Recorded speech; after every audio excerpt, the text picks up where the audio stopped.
There is a three-word Aramaic phrase that, when understood together, reveals something far more disturbing than a simple prayer for money. Nahweh, Dkasya, Maran.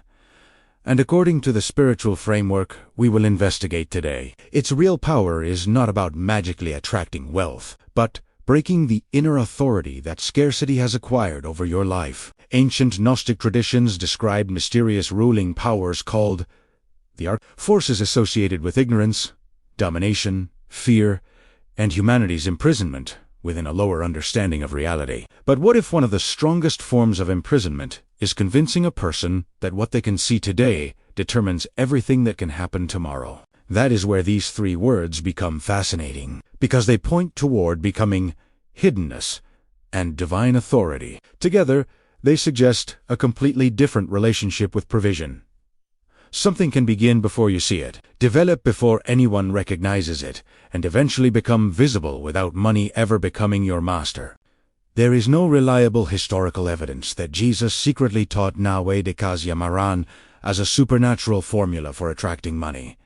And we will not turn Aramaic into magic. Instead, we are going deeper, examining how these concepts illuminate teachings that Jesus actually gave about treasure, mammon, anxiety, provision, and the unseen life. Stay until the end, because we will uncover each word separately before bringing all three together. And when we reach the final word, you may understand why the greatest secret of abundance was never simply how to obtain more, but how to remain spiritually free when more finally enters your hands. Before understanding Nahweh, Dkasya, Maran, we need to notice something extraordinary about the teachings of Jesus. Again and again, he directs attention toward what happens before the visible result appears. This becomes especially clear in Matthew 6, where prayer, treasure, possessions, anxiety, provision, and trust appear within the same remarkable teaching. Jesus speaks about the Father who sees what is done in secret, and shortly afterward he warns against building life around treasures that can disappear. Then comes the statement that reveals the deeper problem: where your treasure is, your heart will be also. The issue is therefore not merely what sits inside your hands, but what has quietly taken possession of your heart. This hidden dimension becomes essential when we approach Dkasya, because the Aramaic root associated with kasya carries ideas of being hidden, concealed, or secret. Instead of imagining abundance beginning when money arrives, consider the ancient agricultural image familiar to the world in which Jesus taught. The harvest begins beneath the ground. A farmer places a seed into darkness and initially sees no evidence that anything is happening. Yet beneath the soil, the shell opens, roots emerge, and an invisible process begins long before the first green shoot appears above the surface. What looks empty from outside may already contain movement within. Scarcity teaches the opposite lesson. It tells you that if provision cannot be seen today, possibility does not exist. If one door closes, every door will close. And if circumstances have remained difficult for years, tomorrow must simply repeat yesterday. But the imagery surrounding the teachings of Jesus repeatedly challenges that conclusion through seeds, soil, roots, fruit, treasure, and harvest. The visible world often reveals something whose beginning was hidden. And this gives us the first principle necessary for understanding the three words. Do not confuse what is invisible with what is impossible. What has not yet appeared may still be forming through preparation, wisdom, relationships, discipline, and actions whose consequences you cannot yet measure. That prepares us for the first word, because before anything can become visible, something must first become. The first word we need to examine is Nahweh, connected with the Semitic language of being, happening, or becoming. Rather than hearing it as a command that forces wealth into existence, its deeper spiritual value emerges when we understand becoming as movement from one condition toward another. This distinction changes everything, because scarcity tends to transform a temporary condition into a permanent identity. A person does not merely think, "I am experiencing financial difficulty." Gradually the thought becomes, "Nothing ever works for me."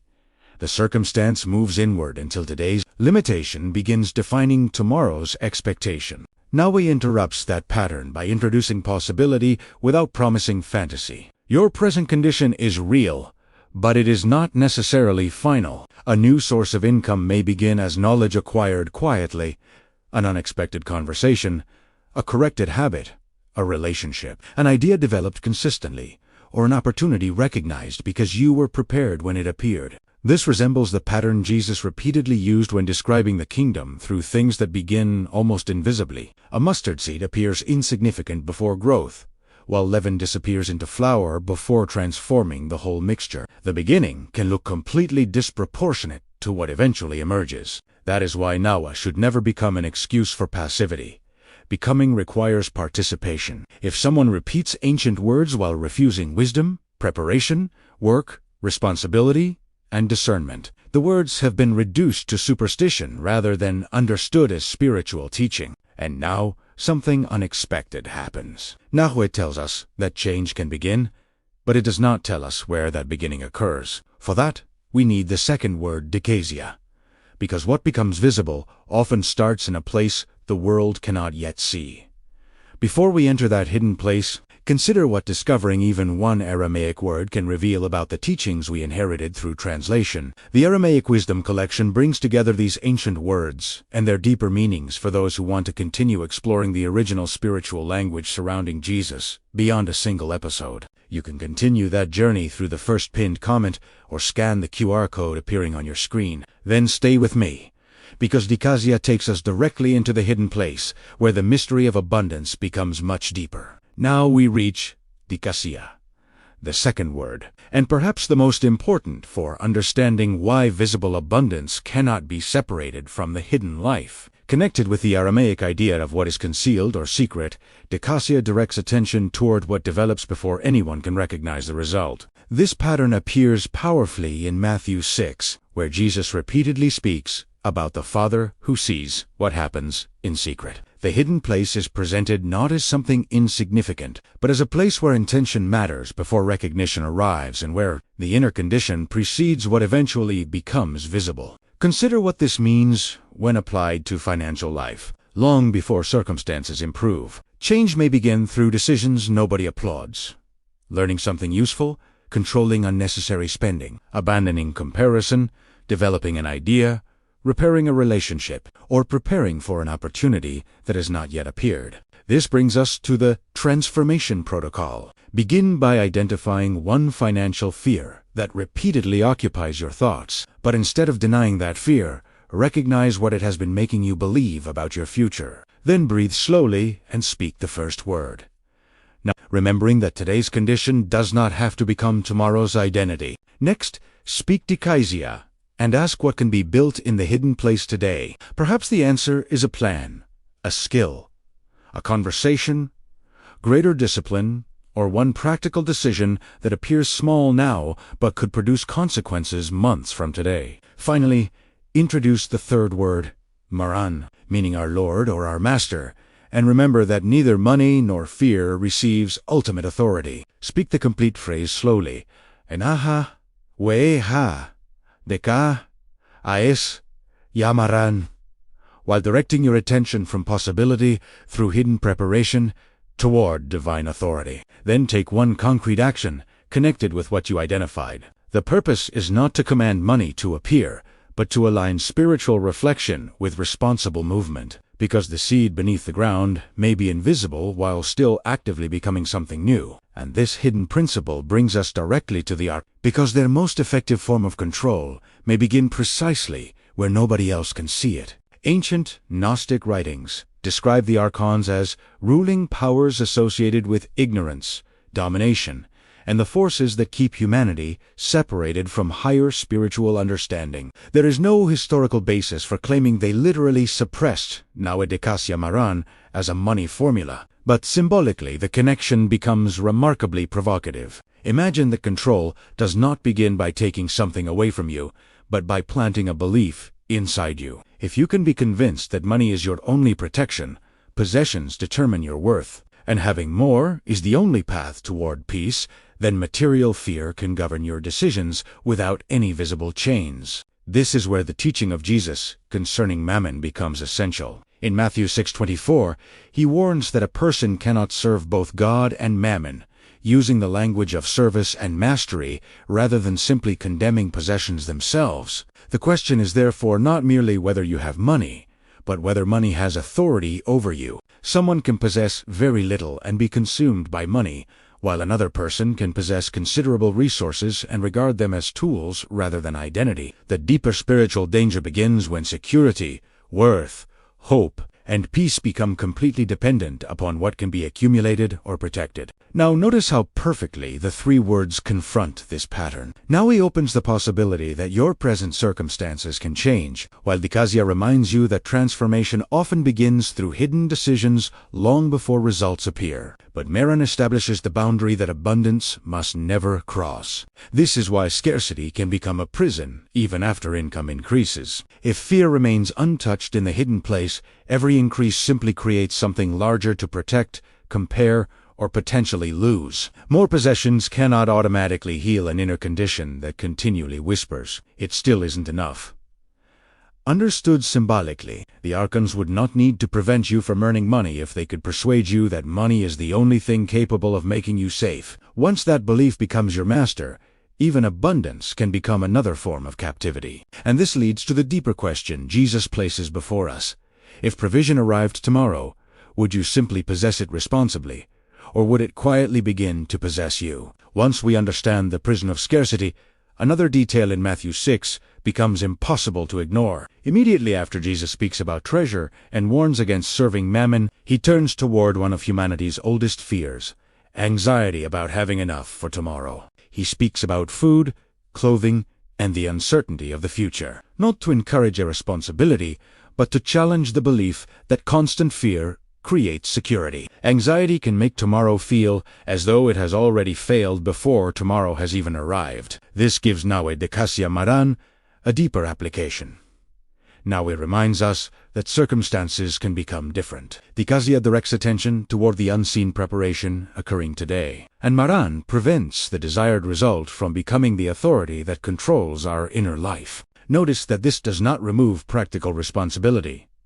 The farmer trusts the process, but still prepares the soil. The merchant recognizes opportunity, but still makes decisions. Spiritual trust and practical action were never required to become enemies. The danger begins when fear replaces discernment. A person driven by scarcity may accept the wrong opportunity, spend to impress others, refuse generosity, or become so frightened of losing what remains that every decision is controlled by tomorrow. The teaching offers another path. Prepare carefully while refusing to worship certainty. Work faithfully while refusing to make money your identity. And pursue provision without allowing provision to become your master. Because perhaps abundance begins not when you finally possess everything you desire, but when fear no longer determines what you believe is possible. And that brings us to the most misunderstood word of the phrase, Maran. The third word changes everything because Maran points toward our Lord or our Master. Without this final movement, Nahweh Dkasya could easily become another technique centered entirely upon personal desire. But Maran forces us to ask who ultimately receives authority. This distinction matters because the teachings of Jesus never make material accumulation the highest purpose of human life. Provision has value, resources can accomplish good, and responsible stewardship matters. But none of these things were presented as the final measure of spiritual success. Imagine receiving exactly the financial breakthrough you have been seeking. What happens next? If the old fear remains untouched, you may immediately become afraid of losing what arrived, meaning the external circumstance changed while the internal master remained exactly the same. This is why Maran completes the phrase. It places the desired outcome beneath divine authority and reminds us that abundance should remain a servant rather than becoming a throne upon which we place our security, identity, and peace. Now speak the three words again, with understanding. Nahweh Dkasya Maran. Let becoming remind you that circumstances can change. Let the hidden remind you where transformation begins. And let the final word remind you that the result must never become your master. This interpretation is far more demanding than a promise of instant wealth because it asks for inner transformation alongside practical responsibility. It requires patience when nothing appears to be happening and discernment when opportunities finally arrive. The real question is therefore changing. We began by asking whether 3 ancient words could attract money. But perhaps the greater mystery is whether you can receive more without allowing more to receive authority over you. Now return to the provocative mystery with which we began. What could the Archons possibly fear about these 3 words? Not their sound, and certainly not a magical vibration capable of forcing the universe to release money. Within the symbolic framework we have explored, what threatens systems of inner domination is awareness. A person who recognizes fear can question it. A person who recognizes attachment can loosen its grip. And someone who understands that possessions are not the source of identity becomes more difficult to control through scarcity. That is why Nahweh matters. The present does not have absolute authority over the future. Dkasya matters because important change can develop before external evidence appears. And Maran matters because neither scarcity nor abundance receives the final throne. This gives us a completely different meaning for the phrase, Nahweh Dkasya Maran becomes a reminder to build what cannot yet be seen while refusing to surrender spiritual authority to what can be seen. The phrase does not guarantee wealth, and historical evidence does not establish it as a secret financial formula spoken by Jesus. Its value lies in the spiritual pattern we have uncovered through these Aramaic concepts and the teachings concerning provision, anxiety, treasure, and Mammon. And what we uncovered today is only one doorway into this ancient linguistic world. If you want to continue exploring these deeper meanings, the Aramaic Wisdom Collection was created for that journey. You'll find it through the first pinned comment, or you can scan the QR code now appearing on your screen. So now we can return to the beginning and answer the mystery. The deepest power of Nahweh Dkasya. Maran is not that 3 sounds magically produce money, but that the ideas behind them confront 3 forces that often govern financial life: hopelessness, impatience, and misplaced authority. Nahweh challenges hopelessness because becoming means today's condition does not have to be permanent. Dkasya challenges impatience because roots develop before harvest appears. While Maran confronts misplaced authority by reminding us that money must remain a tool rather than becoming our master. If you want to carry this teaching into tomorrow, remember the transformation protocol. Whenever financial fear appears, recognize the fear without surrendering to it. Identify what can begin in the hidden place. Place the desired outcome beneath divine authority, and then take one responsible action. That action may appear insignificant. Perhaps nobody will notice it, congratulate you, or understand why you are doing it. But remember the seed. Its most important transformation begins beneath the soil, precisely when the field still appears unchanged. So when you say Nahweh Dkasya Maran, do not ask 3 words to do what your faith, wisdom, responsibility, and actions must participate in doing. Let them remind you that what is hidden today can become visible tomorrow without ever becoming your master. And perhaps that is the abundance no Archon can control, a person whose security can no longer be purchased by fear. If this teaching spoke to you, write Nahweh Dkasya Maran in the comments. Subscribe and join us in the next revelation as we continue uncovering the ancient Aramaic world surrounding the teachings of Jesus.